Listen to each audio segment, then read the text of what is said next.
The Noyonjoli Canal, once a source of clean water, is now a toxic stream. Industrial and household waste choke its waters, threatening lives and ecosystems.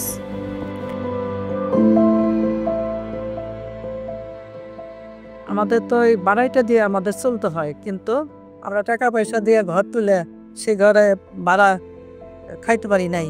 আমাদের বাড়াইটা সম্পূর্ণ চলে গেছে। আমি পানি খাইতে পারি না, আমি এ নিয়ে অনেক সমস্যায় আছি। আমার হাজার হাজার টাকা নষ্ট হয়ে যাচ্ছে। তারপর আমি কি করবো? এখন আমার এই জায়গায় জায়গা করছি, আমি বাড়ি করছি, আমি তুই যাইতেও পারতাছি না। Tests reveal dangerous levels of arsenic, cadmium, lead, and PFAS. The water and soil are poisoned, killing aquatic life and contaminating crops. Residents face skin disease, respiratory issues, and stomach ailments.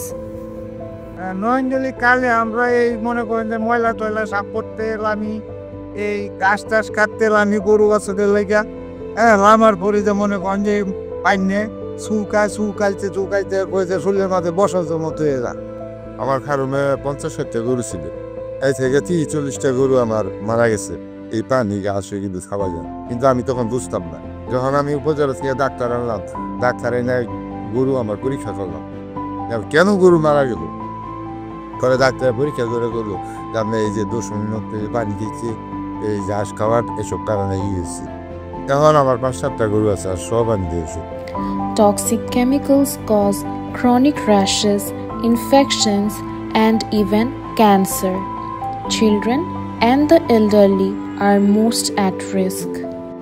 To combat this growing crisis, ESDO, in partnership with Femnet and Hate Support, has introduced the Community-Based Monitoring CBM Toolkit under the project Multi-Actor Partnership for Improved Due Diligence in the Textile Sector. This innovative approach empowers local residents to become frontline monitors, documenting pollution and its health impacts through weekly surveys. Armed with structured forms, they track toxic discharges, water contamination, and community illness, turning their daily struggles into undeniable evidence. This data is then used to hold industries and authorities accountable, pushing for stricter regulations and cleaner practices. The CBM Toolkit does not just highlight the problem, it equips the community with the tools to demand change, ensuring their voices lead the fight for a safer, healthier future. অনেক অনেক ধন্যবাদ আপনাদেরকে, যারা আপনারা আজকে আমাদের জন্য এই কাজগুলো করে যেতেছেন। আমরা যদি যে কোনো সময় আমাদেরকে ডাক দেন, আমরা এলাকাবাসী সবাই আমরা আপনাদের সাথে কাজ করে